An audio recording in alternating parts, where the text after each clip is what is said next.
bienvenidos a Filosofía de Película. Zootopia es una película que me gustó mucho cuando la vi. Me empezó a gustar un poco menos cuando empecé a leer comentarios, a ver videos sobre el tema.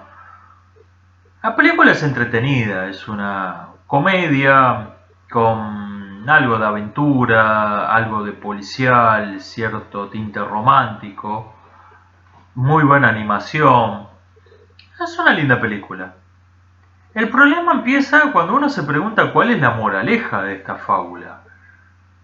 Eh, si se le interpreta como fábula sobre el racismo, falla considerablemente. Los realizadores niegan que sea una fábula sobre el racismo. Dicen, no es sobre racismo, no es sobre sexismo, es sobre prejuicios. Y el problema es qué significa esa fábula realmente. Porque nadie cree ser prejuicioso. Yo no creo que mis prejuicios sean prejuicios, creo que son juicios bien fundados que tienen razonables, racionales, de peso. Y todo el mundo puede decir lo mismo. Al ser una fábula genérica, anti-prejuicios, nadie se da por aludido. Funciona como los horóscopos. Los horóscopos dicen frases vagas como vas a conocer a una mujer morocha. Y bueno, es mucho más improbable que eso no ocurra y no que ocurra. Una psicoanalista me dijo una vez, vos tuviste una experiencia traumática cuando estabas en edad escolar. Sí, se llama la escuela. Ese tipo de frases parecen decir algo, pero en realidad le caben a todo el mundo. Esto tiene un nombre, se llama lectura fría. Es algo que se ha demostrado experimentalmente. Cuando una persona recibe un mensaje vago, difuso, lo personaliza, como si se adaptara a su propio caso puntual, a su situación, a sus ideas, a su mundo. Cuando lo cierto es que se adapta a cualquier cosa. Su propia lectura fría es un pseudo mensaje político, parece estar diciendo algo, pero lo cierto es que no dice nada.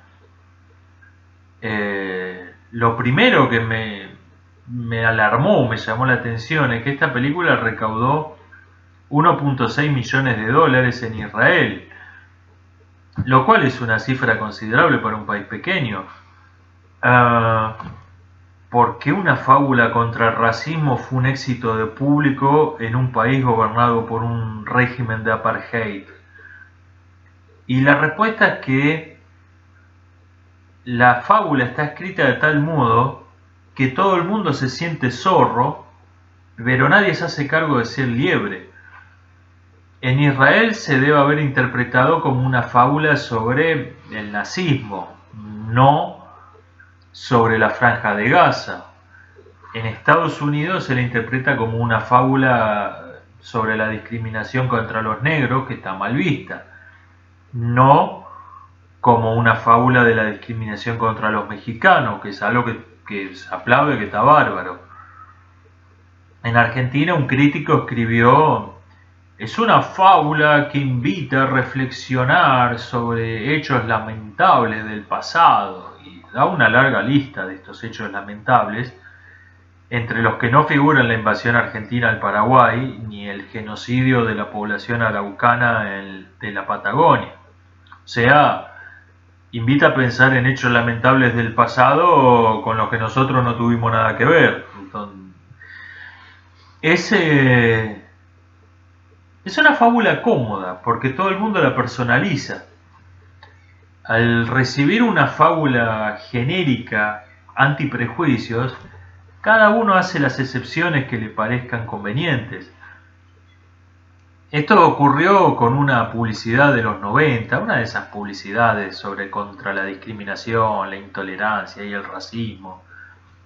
apareció un cantante de rap en uno de esos spots y largó un mensaje: la discriminación, la intolerancia, el racismo son malos. Y tiempo después hizo comentarios racistas de este tipo. Y alguna gente le dijo, bueno, eh, ¿no te parece que sos un poco incoherente? ¿No dijiste esto en ese spot de campaña y ahora decís esto otro? Y aclaró, bueno, pero estos son una raza inferior de verdad. Y yo creo que Zootopia funciona así.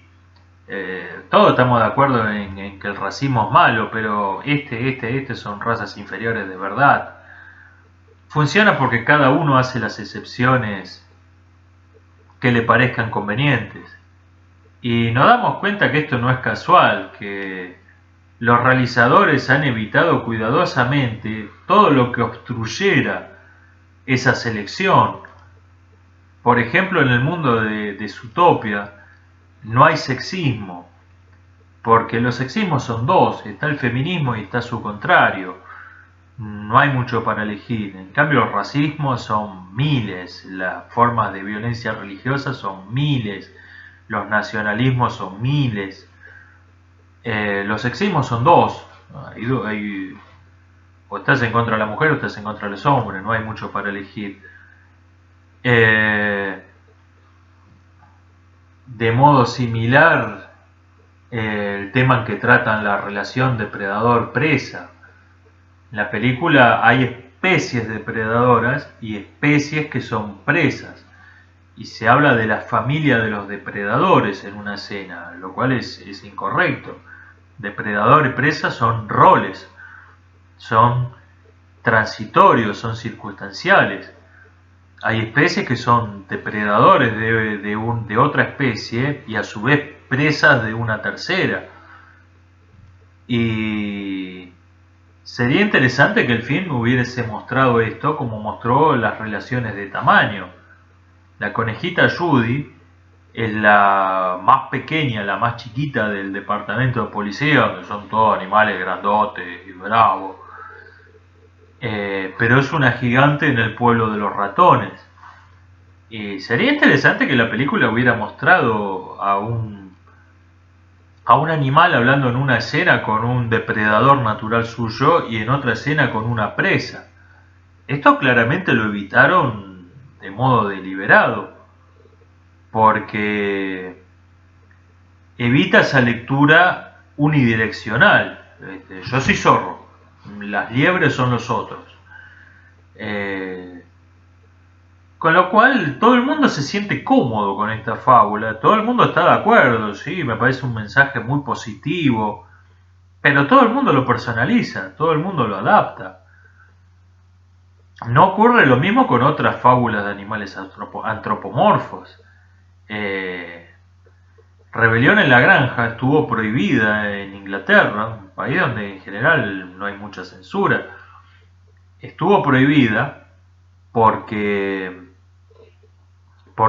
Inglaterra era aliada de la Unión Soviética en ese momento, y en esta fábula los cerdos son los comunistas. Y no cualquier grupo que tenga, no, son los comunistas. Tiene una lectura clarísima, directa. Los animales de tiro son los sindicalistas, las ovejas son la masa, el cuervo es el sacerdote. Está claro lo que representa cada animal. Maus, lo mismo, los ratones son los judíos, los nazis son los gatos. Es una alusión al cuento de ponerle el cascabel al gato, supongo. Los perros son los aliados, que es una alusión a la expresión perro de guerra, que es un modo peyorativo de llamar a los mercenarios. Los suizos son alces de montaña, avestruces diríamos nosotros. Todo tiene un sentido preciso. En El planeta de los simios, la original, no la de Tim Burton, los gorilas son los republicanos, hay otra especie de mono que son los demócratas, los chimpancés son los hippies, los humanos son los vietnamitas. Todo está bastante claro. El flautista de Hamelin funciona tan bien como alegoría de la dictadura de Hitler, porque es de hecho una alegoría de otro demagogo que vivió 800 años antes que Hitler. Y resulta que a los niños les gustó esa historia sin entender el fondo político y se le acordaron esa historia. Y de adultos se la contaron a los hijos y estos a los hijos. Y la historia sobrevivió como cuento infantil. Pero de hecho era una alegoría política. Las fábulas de Sopo lo mismo. Eh, Zootopia parece decir algo, pero en realidad no dice nada. Es una, es una alegoría, es una fábula sin moraleja, una alegoría de nada, donde parece decir algo, pero realmente vas a conocer a una mujer morocha. Nos vemos la próxima, espero que les haya resultado interesante. Chao.